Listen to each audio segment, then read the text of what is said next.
Perkenalkan, saya Irwandi, mahasiswa PPG dalam jabatan kategori 1 Universitas Syah Kuala. Pada kali ini saya akan menampilkan video pembelajaran UKIN saya dengan materi virus di SMA Negeri 2 Aceh Barat Daya. Selamat menyaksikan. Assalamualaikum. Waalaikumsalam warahmatullahi wabarakatuh. Siap, Drak. Beri salam. Assalamualaikum warahmatullahi wabarakatuh. Waalaikumsalam warahmatullahi wabarakatuh. Duduk.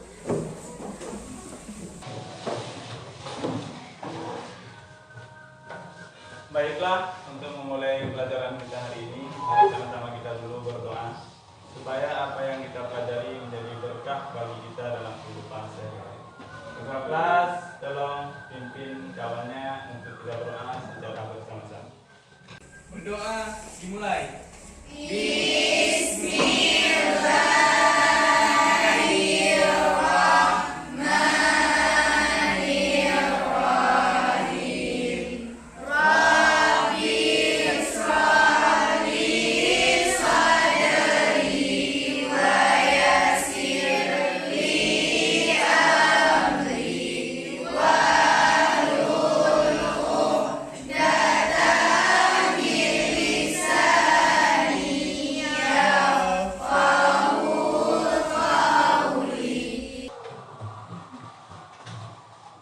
Apa kabar anak-anak semuanya?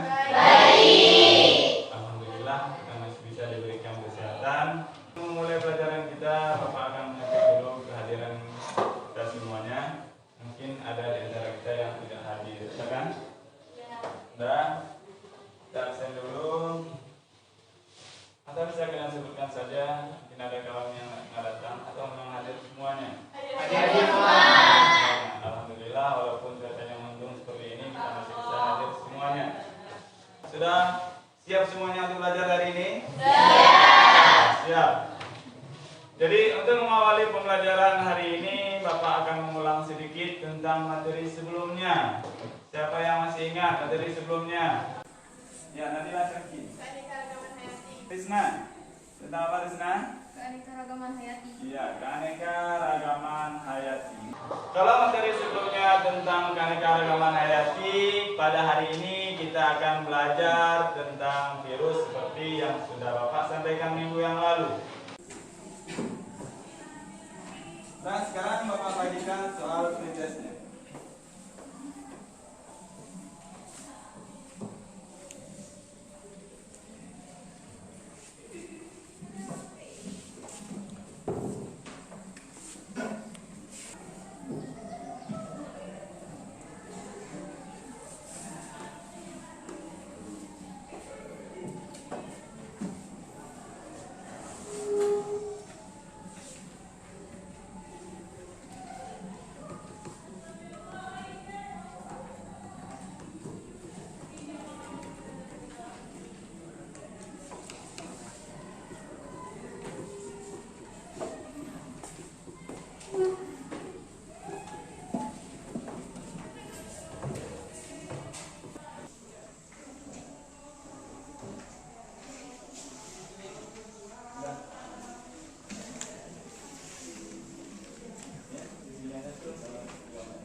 Siapa yang sudah siap boleh dikumpulkan.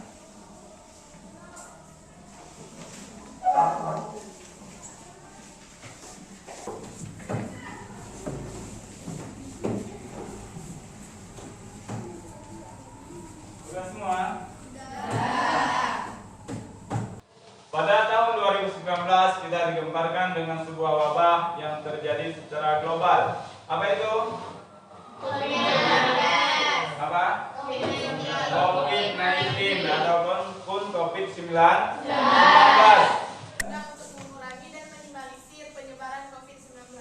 Ya, jawabannya sangat bagus. Yang lain? Ya, Krisna. Karena masker merupakan penghalang sederhana yang membantu pencegahan virus dari orang lain menuju ke kita. Ya, masker merupakan sebuah penghalang supaya orang lain tidak terinfeksi. Yang lain? Atika. Karena masker itu merupakan salah satu cara untuk menjaga diri dari terserangnya virus corona. Sekarang Bapak akan memutarkan sebuah video di depan. Tolong kalian perhatikan videonya baik-baik. Nanti dari video yang kalian tonton akan muncul pertanyaan. Jadi tolong diperhatikan baik-baik ya. Iya. Sekarang Bapak putarkan videonya. Tolong diperhatikan. Macam bentuknya. Virus itu ada yang berbentuk batang. Bentuk virus itu bagaimana sih? Ternyata virus bermacam-macam bentuknya. Virus itu ada yang berbentuk batang seperti ini. Contohnya TMV atau tobacco mosaic virus. Terus ada juga yang berbentuk batang dan ujungnya itu oval seperti peluru. Contohnya virus rabies ya. Terus ada juga yang berbentuk bulat, salah satunya virus HIV. Ada juga yang berbentuk filamen seperti benang, contohnya virus Ebola. Terus virus juga ada yang berbentuk polyhedral atau seperti ini, seperti bentuknya seperti berlian, contohnya adalah adenovirus. Dan yang terakhir ada yang berbentuk seperti huruf T, contohnya bakteriofag. Jadi sekarang lanjutannya sama kalian. Pernah nggak kalian sakit yang disebabkan oleh virus? Pernah. Coba tunjuk tangan siapa yang mau jawab. Krisna. Saya pernah menderita penyakit yang sering disebut dengan flu. Flu. Iya, flu juga Virus. Ada yang lain? Krisna. Cacar. Ya. Cacar itu juga disebabkan oleh virus. Jadi pada hari ini kita akan belajar tentang virus, yaitu dengan pokok pembelajaran struktur, kemudian bentuk dan replikasi virus. Kita belajar hari ini mengenai bentuk, bagaimana struktur, dan bagaimana cara replikasi daripada virus. Replikasi di sini yang maksudnya adalah bagaimana virus itu bereproduksi. Nanti kita lihat, kita belajar secara bersama-sama. Jadi tujuannya untuk apa kita belajar hari ini? Mengenai struktur, ciri-ciri bentuk virus. Tujuannya untuk apa? Tujuannya yang pertama adalah coba Risna. Apa tujuan kita belajar hari ini? Tujuan yang pertama adalah menguraikan sejarah penemuan virus. Ya, menemukan sejarah penemuan virus. Kita harus tahu siapa penemu virus yang pertama. Kemudian yang kedua, siapa mau jawab tujuannya itu? Silakan. Mengidentifikasi ciri-ciri virus. Mengidentifikasi ciri-ciri virus. Itu tujuan kita belajar yang kedua hari ini. Yang ketiga, silakan. Yang ketiga yaitu menganalisis struktur tubuh virus. Menganalisis struktur tubuh virus. Nanti sudah belajar, kalian harus tahu komponen-komponen tubuhnya. Kemudian yang selanjutnya tujuannya Cicut. Menganalisis macam-macam bentuk virus. Menganalisis macam-macam bentuk virus. Yang terakhir siapa mau jawab? Adika, silakan. Menguraikan replikasi virus baik teoretik dan histologi. Ya, menguraikan replikasi virus tentang daur litik dan isogenik. Itulah tujuan kita belajar pada hari ini. Model yang kita gunakan untuk pembelajaran hari ini adalah model PBL, Problem Based Learning, yaitu pembelajaran yang didasarkan pada masalah. Ya, nanti masalah itu akan kalian pecahkan secara bersama-sama dengan kawan kelompok kalian. Nanti Bapak akan membagikan kelompok sama kalian Bapak akan membagikan LKPD kepada kalian, di mana di dalam LKPD itu sudah memuat beberapa masalah. Untuk menyelesaikan masalah tersebut, kalian gunakanlah buku paket yang ada sama kalian, ya. Kalian gunakan modul yang sudah Bapak bagi. Nah, kemudian boleh kalian gunakan HP Android kalian, di mana pada grup kelas kalian sudah Bapak kirimkan link video. Silakan kalian manfaatkan. Jangan nanti boleh pakai Android, tapi nanti ketika belajar begitu Bapak jumpai udah yang lain yang dibuka. Jadi untuk hari ini saat belajar ini Androidnya hanya dikhususkan untuk pelajaran. Jadi perlu diingat saat kalian menyelesaikan masalah nanti Bapak akan menilai. Bapak akan menilai kalian bagaimana sikap kalian dalam kelompok, bagaimana keterampilan kalian dalam menyelesaikan masalah. Yang terakhirnya adalah bagaimana pengetahuannya, tingkat pemahaman materinya. Di dalam kalian menyelesaikan masalah, dalam mengerjakan LKPD, seandainya ada yang kurang jelas, boleh kalian tanyakan. Dah paham semua? Silakan.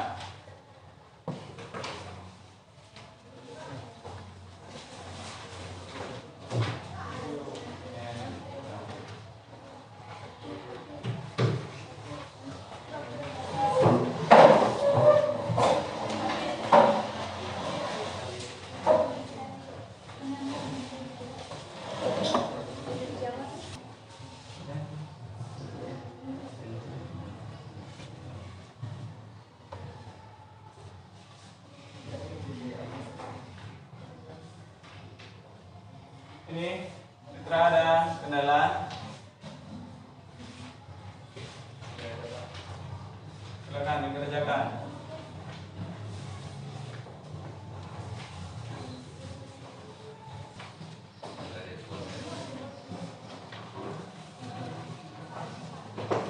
Ya.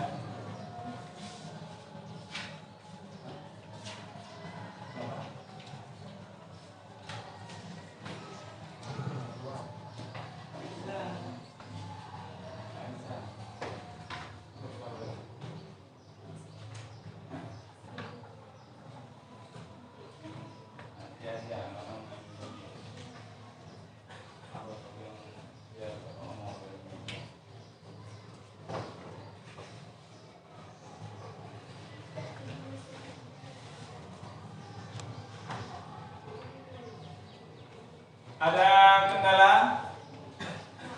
Ya.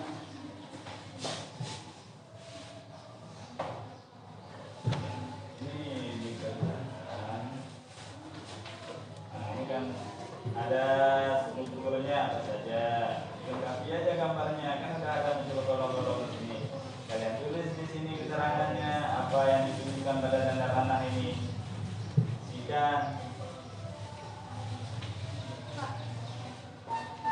ya, apa Risna?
Sudah, Nadila? Sudah selesai. Nah. Kelompok 3 sudah. Kelompok 2 sudah. Sudah siap? Sudah. Kelompok 1 sudah. Baik, Assalamualaikum warahmatullahi wabarakatuh. Waalaikumsalam warahmatullahi wabarakatuh. Kami perwakilan dari kelompok 3 ingin mempresentasikan di mana tentang virus. Yang pertama yaitu ciri-ciri bentuk dan ukuran virus. Yang pertama,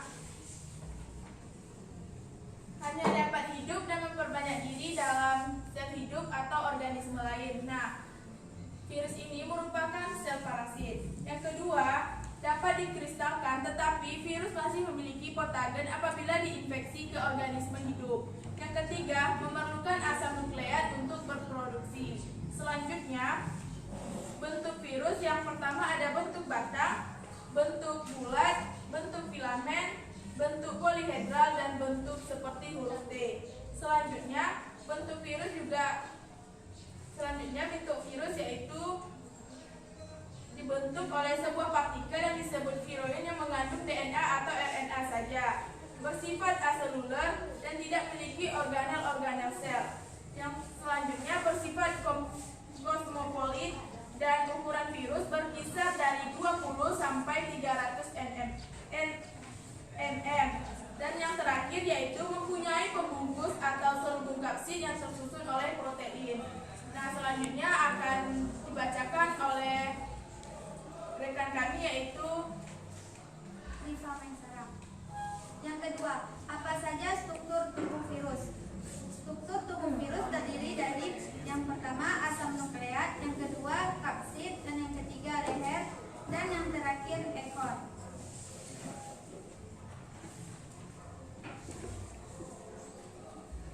Nah, yang nomor 3 yaitu kita melengkapi gambar. Nah, di mana di gambar yang pertama ini, yang pertama adalah kepala, yang kedua DNA, yang ketiga leher, selanjutnya ada serabut ekor, dan yang terakhir ada ekor.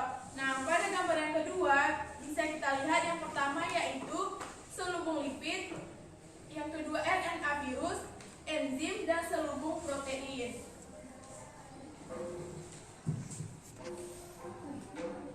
Nah, selanjutnya juga merupakan tahap-tahap replikasi dari virus. Nah, virus ini juga memiliki daur litik. Nah, pada tahap daur litik yang pertama itu ada absorpsi, yang kedua penetrasi, yang ketiga sintesis dan replikasi, dan yang terakhir yaitu perakitan.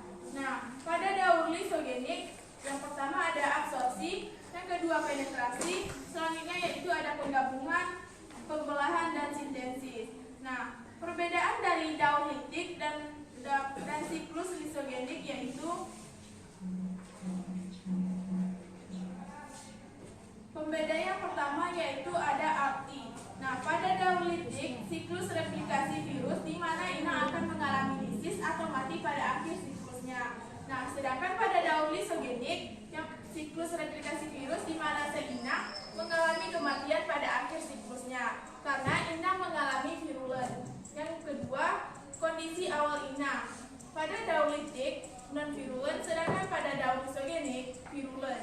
Nah, kelanjutan pembeda selanjutnya yaitu kelanjutan siklus. Nah, pada daur litik terhenti karena sel inangnya rusak atau mengalami lisis atau mati. Nah, sedangkan pada daur lisogenik dapat dilanjutkan ke siklus litik jika virulensinya virus hilang. Nah, selanjutnya pembeda selanjutnya yaitu kondisi akhir inang. Pada daur litik lisisnya mati, lisis atau mati, sedangkan pada daur lisogenik bakteriofag masih mengalami aktivitas biasa, bahkan mampu membelah. Nah, yang terakhir yaitu ada waktu. Pada daur litik relatif singkat, sedangkan pada daur lisogenik relatif lama. Sekian dari kelompok kami.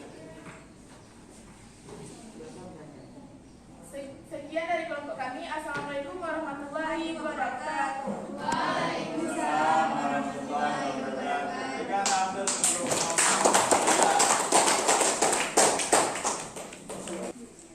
Assalamualaikum warahmatullahi wabarakatuh. Waalaikumsalam warahmatullahi wabarakatuh.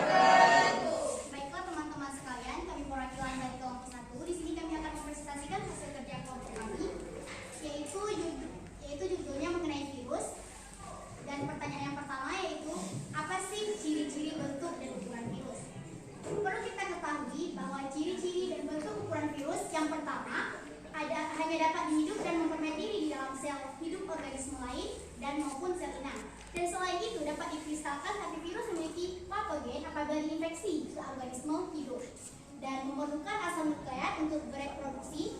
Virus dibentuk oleh sebuah partikel yang disebut virion yang mengandung DNA atau RNA saja. Dan selain itu bentuk virus ada bentuk batang dengan wujud oval seperti peluru, bentuk bulat, bentuk filamen atau benang, bentuk poliedra dan bentuk seperti huruf T. Dan selanjutnya ada apa saja struktur tubuh virus. Nah, struktur tubuh virus ini ada 4. Yang pertama ada asam nukleat, yang kedua ada kapsid, yang ketiga ada leher, dan yang keempat ada ekor. Selanjutnya akan dijelaskan oleh teman saya. Baiklah, yang nomor 3, lengkapilah keterangan gambar struktur virus di bawah ini. Yang pertama ada kepala, yang kedua ada DNA materi genetik virus, yang ketiga ada leher, selaput ekor, dan ekor. Untuk gambar kedua ada selubung lipid, RNA virus, dan selubung protein. Untuk yang nomor 4, lengkapilah tahap-tahap replikasi virus berikut ini. Untuk tahap-tahapnya ada 2, yaitu daun litik dan daun lisogenik. Daun litik ada adsorb, penetrasi, aktivase, assembling, perakitan lisis. Dan tahap lisogenis ada adsorpsi, penetrasi, aktivase, gabungan profag, pembelahan. Selanjutnya nomor 5 akan dibacakan. Baik. Selanjutnya perbedaan daun litik dan daun lisogenik. Daun litik perbedaannya itu siklus replikasi virus di mana inang akan mengalami lisis atau mati pada akhir siklusnya.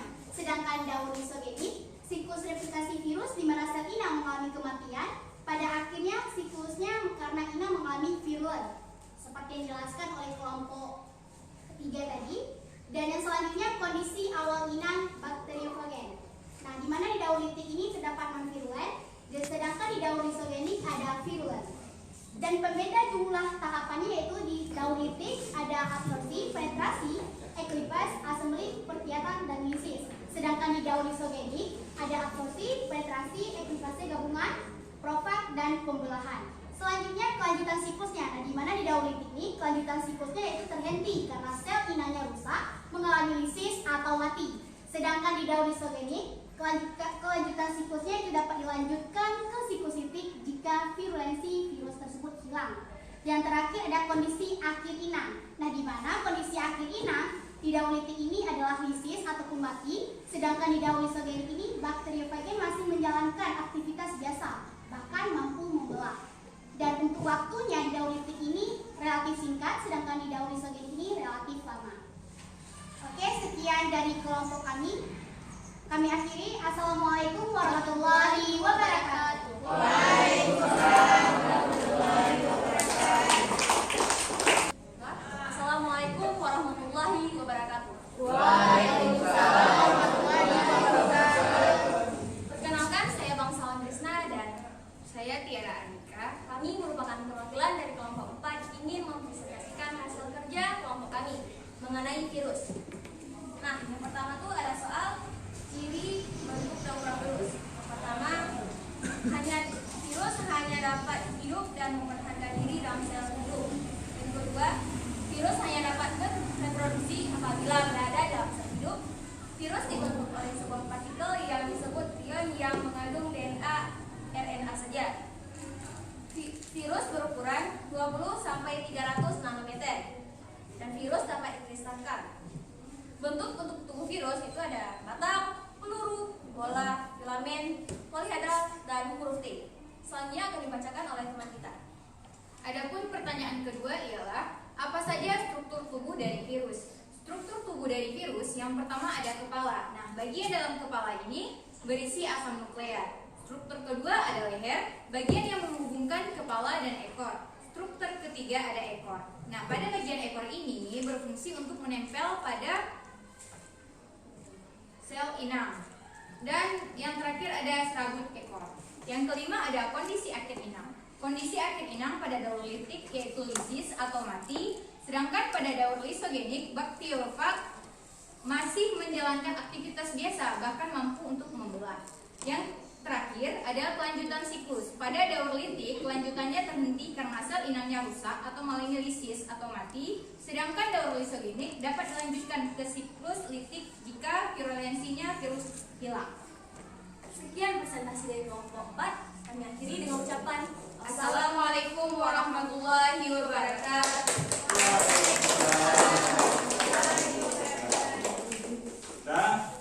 Sudah tampil semuanya kan? Semua kelompok sudah tampil. Sekarang coba kalian perhatikan ke depan.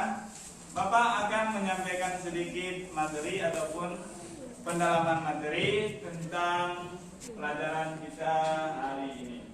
Ini adalah virus bakteriofag ataupun virus yang menyerang bakteri. Di sini ada ciri-cirinya, bersifat aseluler. Bersifat aseluler artinya dia tidak memiliki sel. Kenapa tidak memiliki sel? Karena dia tidak memiliki organel sel. Kemudian strukturnya kita lihat, ini kapsid tadi, ini kapsid. Ada kapsid, di dalamnya ada DNA. Kalau bukan DNA di dalamnya apa? RNA. Ya, kalau bukan DNA berarti RNA. Kemudian ada leher, kemudian selanjutnya selubung ekor, ada serabut ekor, kemudian papan dasar, kemudian jarum penusuk. Jadi jarum penusuk ini untuk apa? Untuk melubangi dinding sel bakteri supaya materi genetik virus bisa dimasukkan ke dalam tubuh bakteri. Kalau serabut ekor ini untuk apa? Untuk melekatkan diri pada dinding sel bakteri. Jarum penusuk untuk melubangi. Sama seperti kita disuntik. Kalau udah namanya disuntik pasti tusuknya. Nah, kemudian bentuknya ini ada berbentuk batang, ada bentuk polihedris, kemudian ada berbentuk bola, kemudian ada berbentuk huruf T. Coba perhatikan ke depan, di sini ada video biar lebih jelasnya bagaimana cara virus itu bereproduksi. Pada siklus isogenik, DNA virus menjadi bagian dari kromosom sel induk dan bereplikasi menempatkan replikasi sel induk. Sedangkan pada daur litik, DNA virus langsung membentukkan DNA sel induk. Pada daur isogenik, bakteriofag menempel pada sel induk dengan menempel pada reseptor khusus pada permukaan selnya. Kemudian virus menyuntikkan DNA-nya ke dalam sel induk. DNA virus kemudian menempel pada bagian khusus pada kromosom sel induk. DNA virus ini kemudian disebut provirus. Setiap kali DNA bakteri bereplikasi, provirus juga bereplikasi. Dan setiap sel membelah, provirus juga akan terbagi pada setiap sel amukan.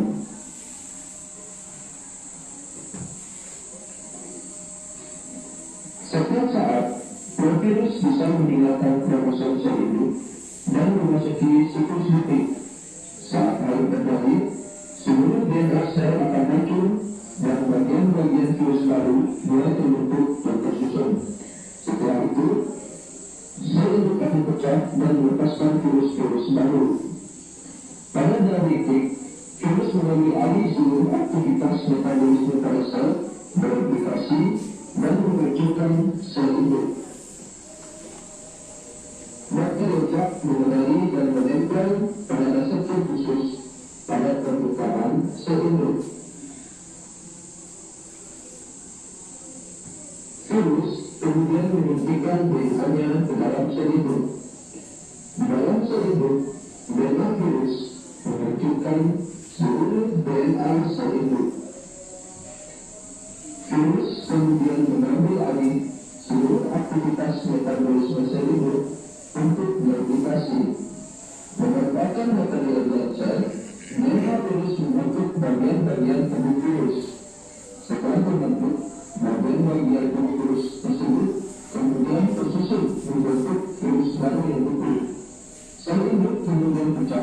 dan menghilangkan 100 sampai 200 virus baru. Setiap virus baru tersebut dapat memulai siklus baru mulai menempel pada sel-sel terdekat. Kesimpulan pelajar kita hari ini mengenai bagaimana struktur, ciri-ciri, dan bagaimana replikasi virus. Kesimpulannya adalah apa kesimpulannya? Coba Atika. Apa Atika? Hanya dapat hidup dan memperbanyak diri di dalam sel hidup ataupun sel inang. Kemudian kesimpulan pelajar kita yang kedua adalah virus dibentuk oleh sebuah partikel yang disebut virion yang mengandung DNA atau RNA. Ini apa Nabila? Dapat dikristalkan, tetapi virus masih memiliki patagen apabila diinfeksi ke organisme hidup. Ya, virus dapat dikristalkan layaknya benda mati, tapi masih memiliki patogen apabila diinfeksi ke organisme yang lainnya. Kemudian yang keempat bersifat aseluler, artinya virus tidak memiliki sel. Kemudian bentuk virus itu bermacam-macam, ada berbentuk batang, ada yang berbentuk bulu, ada yang berbentuk bulat, ada yang berbentuk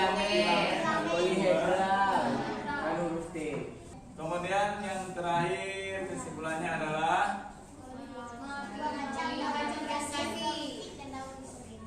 ya, yang terakhir virus itu mengalami dua siklus dalam tahap reproduksinya, yaitu litik dan isogenik. Jadi sekarang Bapak ingin bertanya sama kalian ini. Silakan kalian ungkapkan pendapat kalian masing-masing. Sekarang ini Bapak tanya, bagaimana pendapat kalian mengenai proses belajar mengajar kita hari ini? Belajar hari ini sangat bagus dan juga menyenangkan, seperti yang dikatakan ada Syarti tadi, menggunakan fokus, dan juga kita bisa lebih mengetahui lebih banyak hal mengenai virus dan lain-lain. Apa manfaat kita belajar hari ini? Arisna? Ya, manfaat kita mempelajari virus pada hari ini tentu saja untuk lebih memperluas wawasan kita mengenai virus, mengetahui jenis-jenis virus dan juga cara mereka bereproduksi. Iya. Yang lain? Silakan.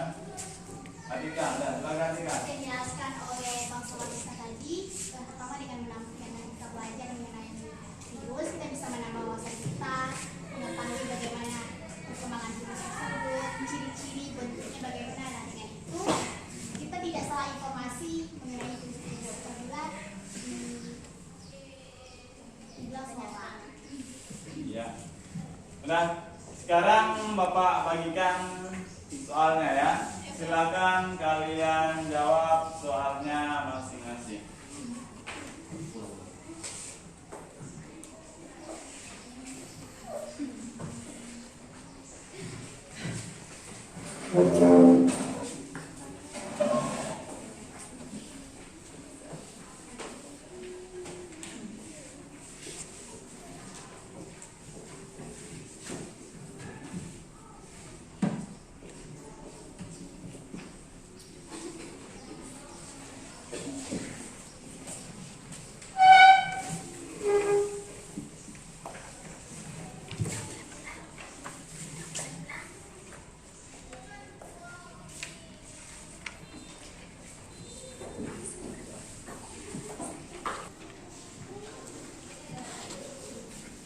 Sebelum Bapak mengakhiri pembelajaran pada hari ini, Bapak ingatkan kepada kalian bahwa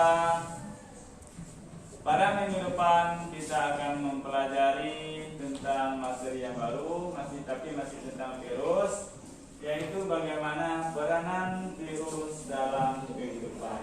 Nah, minggu depan kita belajar tentang peranan virus dalam kehidupan. Jadi tolong materinya dipelajari. Ya, kalian ada buku paket. Nah, silakan malamnya dibaca dulu tentang peranan virus dalam kehidupan. Udah? Jadi pada akhir pembelajaran ini, marilah sama-sama kita akhiri dengan membaca doa.